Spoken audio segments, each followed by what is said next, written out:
And I'm John Morgan.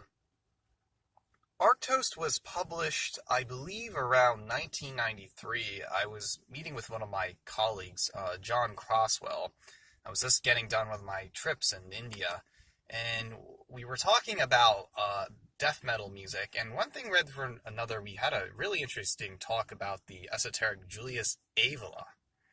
And there was something about the karma and the dharmas, and just one thing led to another, and we decided to make a publishing house, Integral Publishing Traditions, that just wanted to focus around the works of Avila and others. It's a very esoteric subject. When I went to a little school off in Maryland. It was kind of boring and conservative and chaste, and actually I was caught up in the drug culture there, and I liked smoking a lot of weed, and I did some heroin, but other than that, it led me from one thing to another. But one of the first writers that I really came to acknowledge this was Ernst Junger. Right? A lot of people don't know that Ernst Junger wrote about his drug, his traditions, and this makes something of an acid rite. Drug use in the alternative right is not well talked about, but I think should be discussed furthermore on the issue. And oh yeah, I just saw Leibach actually this week, and Leibach is very fascinating when you see them in person. A lot of people don't know that the name Leibach actually comes from a town off in Slovenia. It's not actually the German for the capital of Slovenia. It's actually a mining town that they were from. And a lot of people say, oh, they must be fascist. Not really, not at all. They're actually poking fun at both fascism and communism. So Leibach is beyond any far-right terminology, but you could definitely say that they are doing something in that tradition, yeah. You know.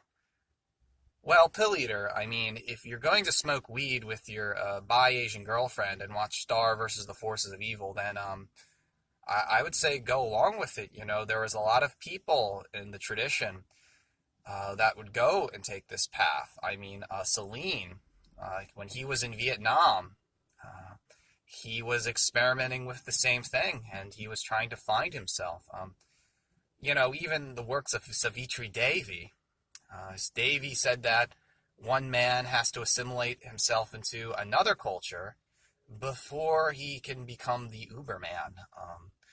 So yeah, there's this kind of farce among, you know, the trads and, you know, Freiberg's project, and I think it's unfortunate that some of these trads just are not educated on such esoteric topics. I mean, it's all about growing and riding the tiger so that much. I mean, Freiberg's now a different person, I would assume that. But hey, if you really like David Lynch films, you should take out Blue Velvet. There's a lot of deep meanings in Blue Velvet. Actually, it's a film about rape. A lot of people don't know that, but Blue Velvet is a film about rape and such things like that. You know, Greg, I've never really written a book, but I don't know if there's much I can say to that. I'm already busy in the activities in Hungary with some of the protests. I actually witnessed it. I'll do a write-up really soon on that, and I'll write 3,000 words based upon my semi-homoerotic, this homoerotic protest group in Hungary that's actually far-right. Again, I don't want to disclaimer their sexual orientation in any way, but it's they are definitely going back to the roots of the Wundervogel. They are definitely going in the esoteric roots of the Wundervogel, and there's a lot to say on this. I mean, so much is around us that has yet to be covered. It's quite unfortunate that even in the right wing, people are not educated on such issues of that. Yeah, I mean, we could be talking about the black sun and how that radiates a certain clean magic around everyone.